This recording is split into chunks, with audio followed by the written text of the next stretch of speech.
Kaixo guztiei, hola a todas y a todos.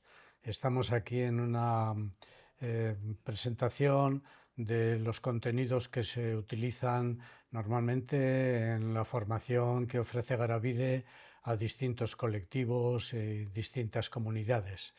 En este caso, tratamos el tema de diagnóstico de la situación e intervención en el ámbito de la sociolingüística. Y para ello, pues trataremos tres bloques principales: uno, diagnóstico de la situación; otro, planificación sociolingüística; y un tercero, evaluación de programas. Diagnóstico de la situación sociolingüística e intervención. En esta imagen podemos ver un poquito el porqué de los planteamientos estos. Normalmente las personas, los colectivos, poseemos unos valores, creemos en unas cosas, tenemos unos fundamentos en la forma de pensar, de ver el mundo, y a partir de eso solemos involucrarnos en alguna misión, en algún compromiso, y para ello pues desarrollamos una visión: qué es lo que queremos conseguir en un determinado periodo de tiempo. Pero claro, las cosas no vienen solas, las cosas hay que trabajarlas, y para empezar a trabajarlas hay que empezar por hacer un diagnóstico preciso de cuál es la situación del ámbito que queremos trabajar. ¿Qué es lo que está sucediendo? ¿Cómo son los hechos, las situaciones, las interpretaciones? Y a partir de ahí desarrollamos ya una estrategia, cómo vamos a intentar cambiar esa situación, a mejorarla, con qué metas y con qué objetivos concretos, y para ello qué acciones, qué tareas concretas vamos a desarrollar o a poner en práctica. Para finalizar, vendrá la evaluación de todo ese proceso, porque los procesos hay que seguirlos de cerca, tanto desde el diagnóstico, la estrategia, las acciones y tareas, las metas y objetivos han de ser evaluados, a ver hasta qué punto el grado de cumplimiento de todos ellos es el que buscábamos. Abordando el ámbito de la asociación, del diagnóstico de la situación sociolingüística, tenemos que darnos cuenta de que se parte de un conocimiento científico.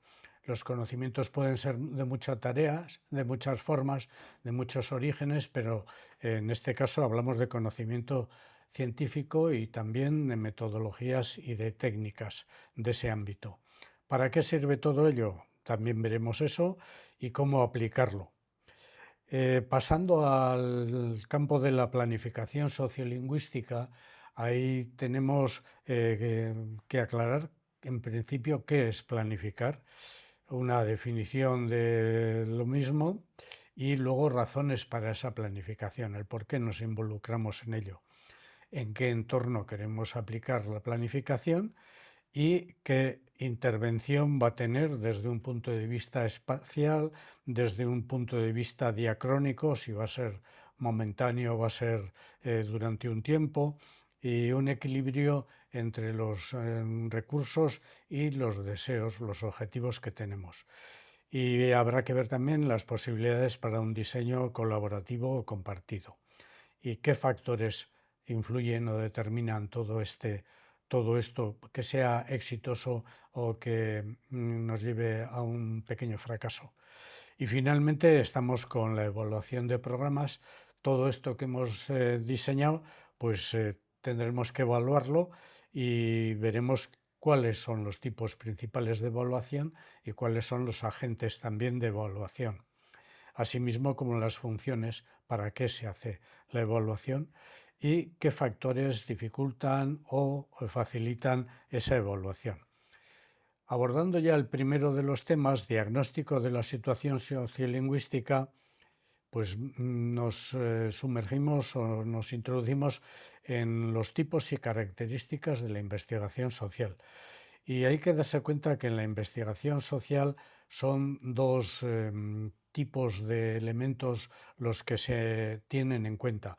Por uno son acciones, sucesos, actuaciones que suelen ser contables y cuantificables. Por ejemplo, hablando de sociolingüística, pues cuántas personas saben o conocen la lengua, cuántas personas la hablan, cuántas personas la hablan a veces sí y a veces no, etcétera, ¿no? Se trata de cuantificar esa realidad. Pero la realidad esa no es aislada. A una misma realidad se le pueden atribuir distintas interpretaciones. Por ejemplo, en el caso de las lenguas es típico. En muchas de las comunidades cuyas lenguas están en situación minorizada, predomina un discurso en el que socialmente se asume que las lenguas ya no tienen futuro, que hay que recurrir a las lenguas mayoritarias, que nuestra lengua pertenece al pasado, y eso es un discurso derrotista.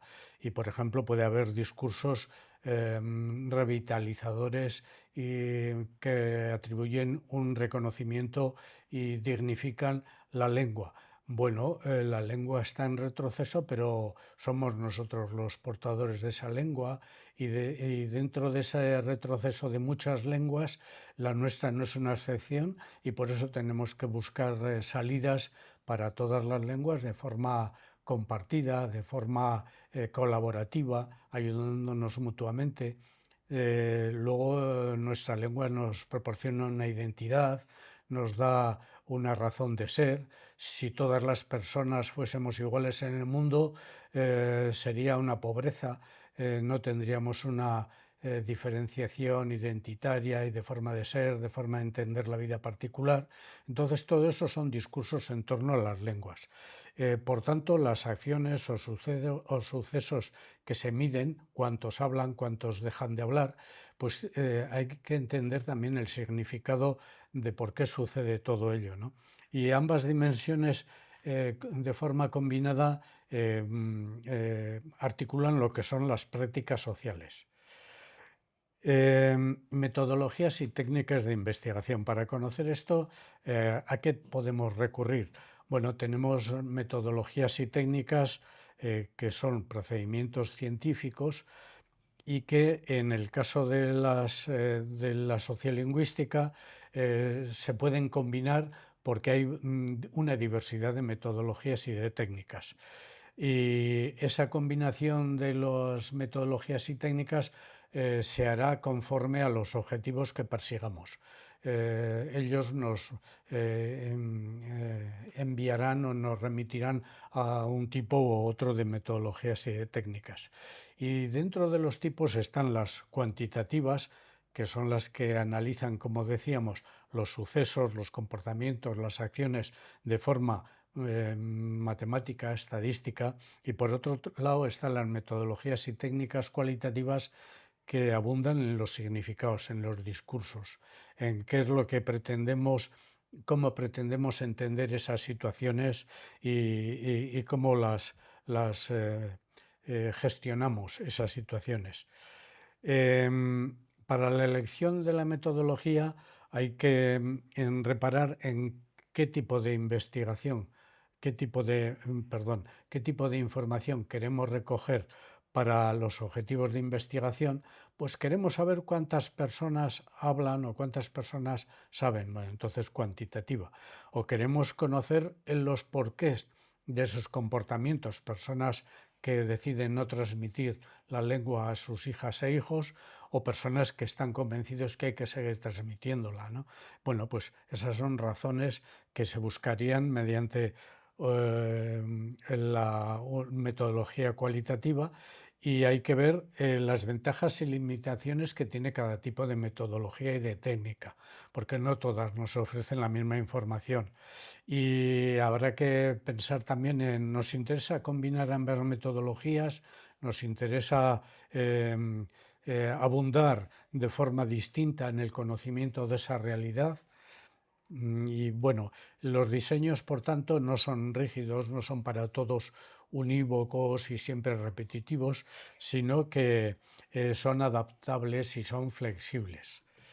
Em, en el método cuantitativo, la medición de los sucesos, los comportamientos, las acciones, las actuaciones, normalmente se trata de elaborar estadísticas. Y para ellos las variables, las situaciones esas a analizar, se convierten en variables y categorías, ¿no? Bueno, pues el número de hablantes, pues hablantes de una lengua, hablantes de dos o más lenguas, etcétera. Se van articulando, se van generando variables que expliquen esa situación. Y normalmente luego se traduce a preguntas en el caso de la encuesta. La encuesta es la técnica más conocida, posiblemente la más utilizada en la medición cuantitativa, pero también hay otras técnicas. Por ejemplo, en el País Vasco, en Euskal Herria, con el uso del euskera en la calle, se está utilizando también la observación, ver las personas cuáles lenguas están utilizando, cuál o cuáles lenguas, por ejemplo, ¿no? Eh, Luego, desde el punto de vista cualitativo, los significados que es para las personas cada una de las lenguas, qué es su uso, qué es su transmisión, etcétera, pues es una aproximación intensiva. No son cifras sueltas, sino que normalmente las explicaciones, las narrativas, los discursos que se organizan para entender o para interpretar esa situación son complejos. Y lo que busca la metodología cualitativa es entender a fondo esos sucesos. En las metodologías tenemos el grupo de discusión o focus group, es lo más conocido, lo más utilizado. También entrevistas individuales o en profundidad a personas individuales, ¿no? Y luego están también la historia de vida, bueno, que ahí narra un poquito las vivencias que va teniendo las personas entrevistadas a lo largo de su vida. Luego también hay técnica Delphi, por ejemplo, para utilizar con grupos de expertos, etcétera, ¿no? Entonces también las técnicas dentro de la metodología cualitativa son diversas. Pasando al tema de la planificación sociolingüística, cuando ya hemos hecho un diagnóstico preciso de esa situación en la que queremos intervenir, pues nos involucramos en planificar. ¿Qué es planificar? Pues planificar, por ejemplo, pues aquí hay una definición de ello.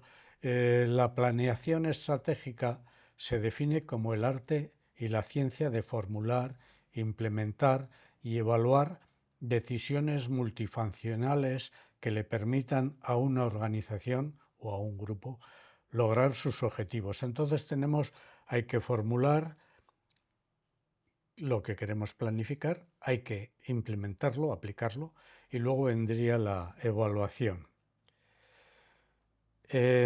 Intervenir intencionadamente es lo que se busca mediante la planificación.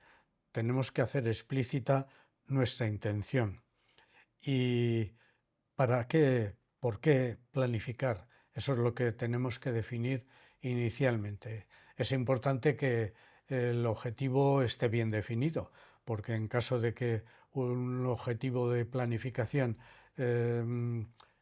provoque diversas interpretaciones no coincidentes, pues podría llevarnos a un error en el diseño de la propia planificación, ¿no? ¿Qué es lo que queremos conseguir? ¿Cómo lo queremos conseguir? Y ahí tenemos distintos niveles de lo que es planificar, ¿no? Tenemos una visión estratégica, como veíamos en el gráfico inicial, ¿no? Tenemos una misión, una visión, y tenemos luego ya una planificación táctica, áreas, sectores. Por ejemplo, queremos intervenir en el mundo educativo, queremos intervenir en las familias, queremos intervenir en la vida social. en los servicios comunitarios. Bueno, pues es buscar las áreas o sectores en los que se quiere intervenir. Y claro, para esa intervención luego viene la parte operativa, que ya son los programas concretos. Pues con el mundo educativo lo que queremos es proporcionar bien al profesorado en primer lugar, bien al estudiantado en segundo lugar. Bueno, pues hay ya programas concretos de intervención, ¿no?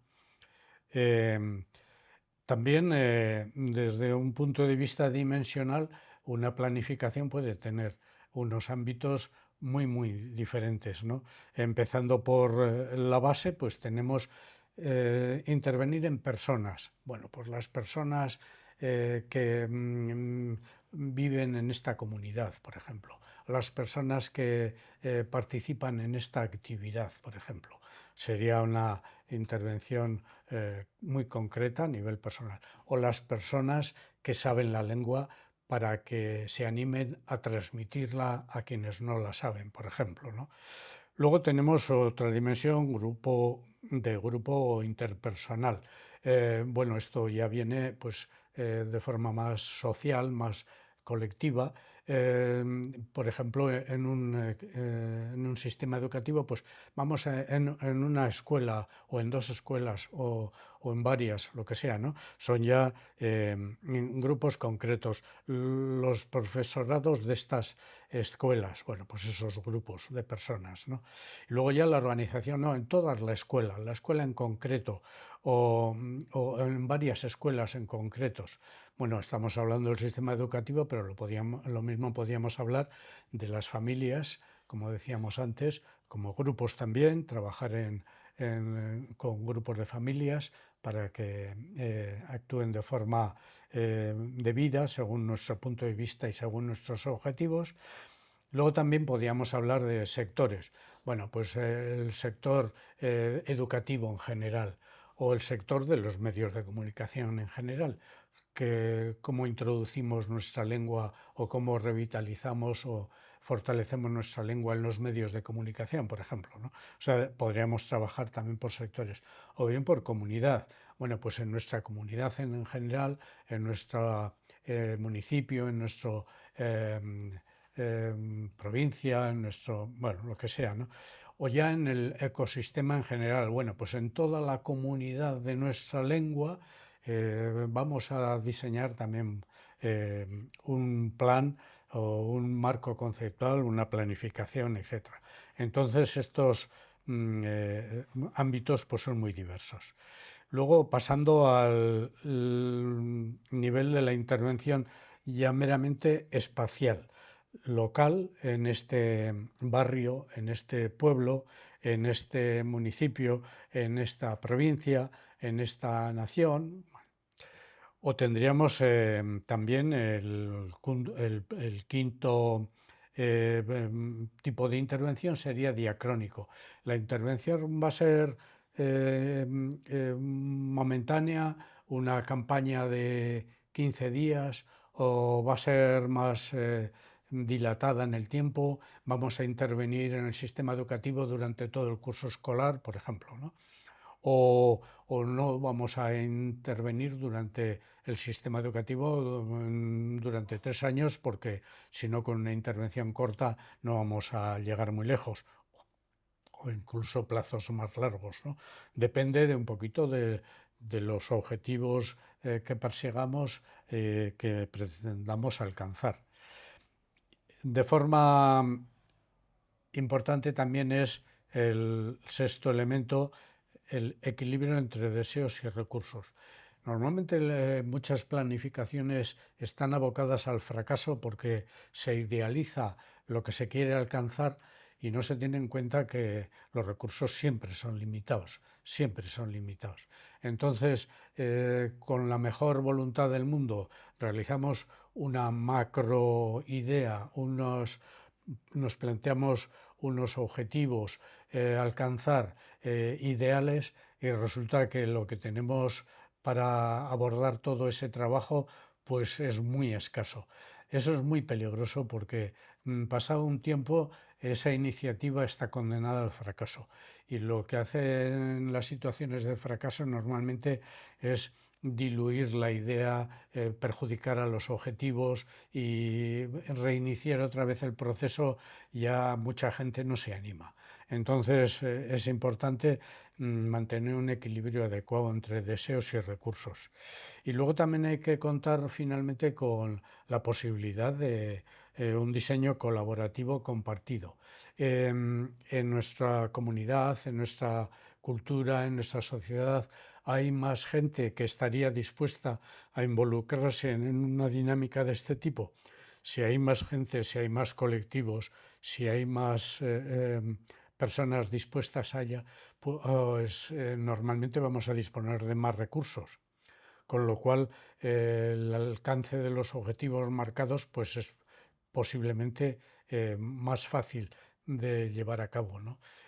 Por todo eso, pues hay que pensar, hay que colaborar, hay que coordinarse, hay que compartir, sería adecuado. Esto también tiene un trabajo, la coordinación y el compartir objetivos, diseños, etcétera, es muy laborioso. Normalmente tenemos puntos de vista diferentes y eso es la vida en sí. Claro, cómo coordinar todo eso de forma eficaz, operativamente, etcétera, pues lleva un trabajo. Pero si se consigue, es muy importante de cara a abordar una planificación bastante más eficaz. Y pasamos al tercer punto, al tema de la evaluación de la planificación sociolingüística, ¿no? Ahí tenemos distintas aproximaciones. Por ejemplo, tenemos los principales tipos de evaluación. En un primer lugar está la evaluación del diseño. El programa que hemos diseñado, la actuación que hemos diseñado, es adecuada para los objetivos que perseguimos, estudia y valora el diseño del programa, del plan o de la política en cuestión. Entonces, es una evaluación en frío, digamos, es una evaluación antes de empezar a aplicar. Todo ese diseño que se ha hecho, vamos a revisarlo. Y a veces en esta revisión pues se recurre a pequeños experimentos. Vamos a aplicarla en una situación muy pequeñita, muy limitada, y eso nos hará ver cuáles son las carencias que tiene el diseño, en qué hemos acertado, qué se podría añadir si es que se nos ocurren nuevas ideas en esa aplicación experimental. Puede que ese contacto con la realidad pues enriquezca el propio diseño, ¿no? Entonces vemos si toda la metodología que hemos diseñado, los mecanismos, etcétera, pues son los adecuados y si se pueden mejorar o si se necesitan adaptar. Luego tenemos también evaluación del proceso. Esto ya es cuando se aplica el programa en cuestión, cuando se pone en práctica, qué es lo que está funcionando bien, qué es lo que encuentra dificultades, que nos está llevando más tiempo o más recursos de lo previsto, qué es lo que está siendo exitoso, por qué no está funcionando bien los elementos que habíamos previsto. Pues es que resulta que contábamos con un equipo de 6 personas que se iban a encargar pero de esas personas 3 ahora no pueden por distintas razones, con lo cual, por ejemplo, ¿no? Entonces pueden ser muchos elementos los que intervienen en que el proceso se esté llevando a cabo de forma exitosa o esté encontrando dificultades serias, ¿no? A lo mejor tenemos que readaptar el diseño, ¿no? En caso de no hacer esta evaluación del proceso, culminaríamos todo el proceso y resulta que al final nos encontraríamos con que muchas de las cosas que teníamos previstas pues no se han llevado a cabo. Y si no hemos tenido en cuenta eso durante el proceso, pues hemos perdido una parte de tiempo, de esfuerzos, porque en muchos casos han sido infructuosos. Entonces es importante realizar una evaluación de proceso. Si, por ejemplo, un programa o una intervención es para 3 años, pues se recomienda hacer una evaluación de proceso al primer año, antes de que abordemos los 2 años posteriores para prevenir en caso de que tengamos que readaptar, modificar, etcétera, nuestro diseño, ¿no? Pasando ya a otro tipo de evaluación, esto es una evaluación de resultados, es qué estamos consiguiendo, qué hemos conseguido con esta intervención. Y ahí tenemos distintos tipos de evaluación. Tenemos los productos, pues resulta que queríamos que más niños y niñas aprendiesen la lengua en el sistema educativo. Bueno, o resulta que pretendíamos que fuesen un número mayor el de las familias que transmiten su lengua a sus hijas e hijos, por ejemplo, ¿no? Bueno, pues eh, se han incrementado esos números. Luego la evaluación de los efectos, del impacto que tienen, ¿no? Bueno, resulta que sí que son más los niños y niñas que aprenden, o sí que son más las familias que transmiten, pero resulta, por ejemplo, que esos niños y niñas que aprenden tienen un conocimiento de la lengua muy superficial. No es un conocimiento profundo, rico, como el uso cotidiano de una lengua precisa, ¿no? Lo mismo podría suceder en el caso de la transmisión de las familias, por ejemplo, ¿no? Todos estos son ejemplos. Todo esto se puede aplicar a cualquiera de los ámbitos de programas, etcétera, que estemos implementando, ¿no? Y sí que hay efectos directos que son, por ejemplo, estos que estaban mencionando, pues si saben bien, conocen bien la lengua los niños y niñas, o las familias transmiten de forma tal. Pero luego están los efectos indirectos también. Una intervención normalmente no se limita al ámbito de aplicación que teníamos previsto. Por ejemplo, en el sistema educativo, sí, resulta que ahora además escuelas nos están pidiendo que han visto que es interesante y nos están pidiendo que lo apliquemos, que extendamos también ese programa a otros centros, ¿no? Por ejemplo. O podría ser justo lo contrario, podría ser negativo. Sí, pues resulta que las niñas y niños sí que aprenden, pero aprenden de forma tan superficial que total, entonces nosotros no vamos a aplicar ningún tipo de programas de esa índole, porque para que no sean exitosos. Entonces, los efectos indirectos son importantes porque generan también una percepción, extienden una valoración a nivel de sociedad, a nivel de comunidad, de esa aplicación de los programas concretos, y eso tiene consecuencias posteriores para nuestros objetivos también.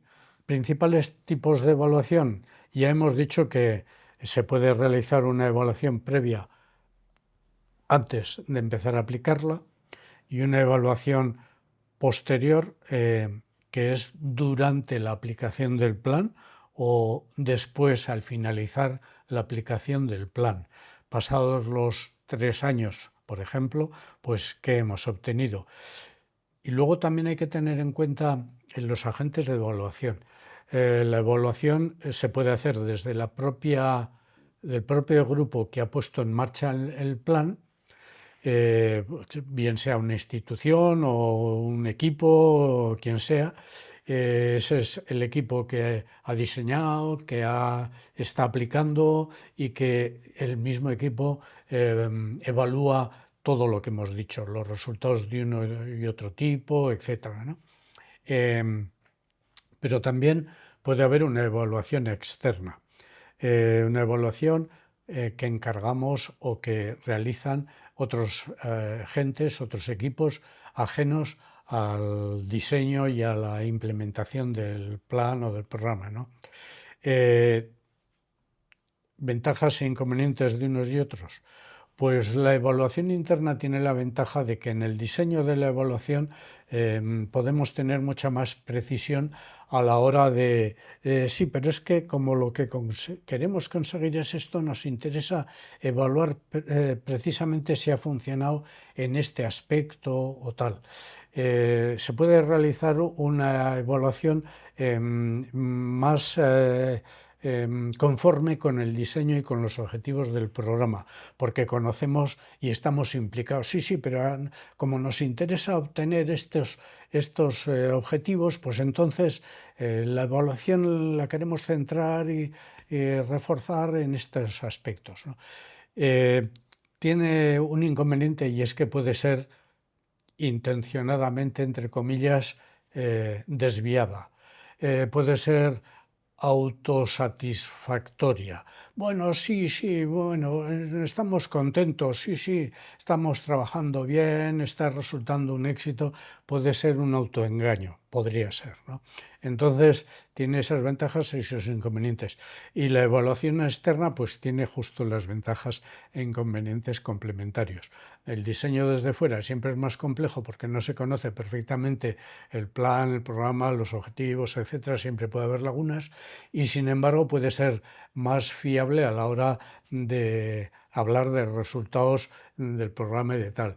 Si desde fuera se ve que hay un pequeño fracaso o unas limitaciones o unas dificultades importantes, pues desde fuera no es una autocrítica, es más fácil reconocer las carencias, ¿no? Entonces el ideal sería una evaluación mixta, claro está, que se complementasen ambas perspectivas. Así tendríamos una evaluación mucho más equilibrada, objetiva, completa del trabajo, ¿no? Y bueno, estas ya las hemos mencionado y por lo tanto terminamos ya la lección. Muchas gracias a todas y a todos. Eskerrik asko.